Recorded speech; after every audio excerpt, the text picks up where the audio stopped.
নমস্কার সকলকে, প্রাত চ্যানেলের পক্ষ থেকে আপনাদের সকলকে জানাই স্বাগত। আশা করি আপনারা সকলে ভালো আছেন এবং সুস্থ আছেন। আজকে আবারও একটি প্রশ্ন নিয়ে আমি চলে এসেছি। প্রশ্ন: নীচ ও হীন জাতি কারা? মানুষ মাত্রই উচ্চ জাতি, কিন্তু অজ্ঞতা ও অহমিকা বশত যিনি শ্রীকৃষ্ণ ভজনে অবজ্ঞা ও অবহেলা করেন তিনি নিজ স্থান থেকে ভ্রষ্ট হয়ে অধঃপতিত জীবরূপে গণ্য নন। এ বিষয়ে শ্রী রামচরিতমানস কাব্যের রচয়িতা শ্রী তুলসীদাসের একটি দোহা আছে: ব্রাহ্মণ ক্ষত্রিয় বৈশ্য শূদ্র সব কই করত বিচার, হরিনা ভজে তো চারো চামার। ব্রাহ্মণ ক্ষত্রিয় বৈশ্য ও শূদ্র সব শ্রেণীর মানুষকে বিচার করো, আর যদি দেখো তারা কেউ কৃষ্ণ ভজন করছে না, তবে সেই চার শ্রেণীর মানুষই চামার, অর্থাৎ নীচ জাতি।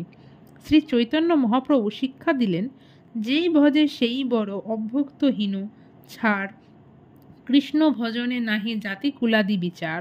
অর্থাৎ যারা কৃষ্ণ ভজন করেছেন তারাই মহান, আর যারা ভজনহীন তারাই হীন ও অধম। যারা ঐকান্তিক কৃষ্ণ ভজনা করেছেন তারা জড়জাগতিক সমস্ত জাতপাত্যের ঊর্ধ্বে। তাই আবারও বলছি, সকলে দিনের শেষে একটিবার হলেও হরিনাম করতে কিন্তু ভুলবেন না। হরিনামই সকালের মুক্তি, সকলের ঊর্ধ্বে সমস্ত পথ হরিই দেখাবে। হরে কৃষ্ণ কৃষ্ণ কৃষ্ণ হরে হরে, হরে রাম রাম রাম হরে হরে। জয় গোবিন্দ মহাপ্রভুর জয়। আমাদের চ্যানেলের লিঙ্ক আপনাদের ডেসক্রিপশান বক্সে দেওয়া রইল। বিভিন্ন ধরনের নিরামিষ ও আমিষ রেসিপি সংসার জীবনে থেকে দেখে রান্না করে উপভোগ করুন, এবং আমাদের চ্যানেলটি ভালো লেগে থাকলে সেটিকে লাইক এবং সাবস্ক্রাইব করতে ভুলবেন না, এবং সকলের মাঝে শ্রী হরির নাম ছড়িয়ে দিতে ভুলবেন না। ধন্যবাদ।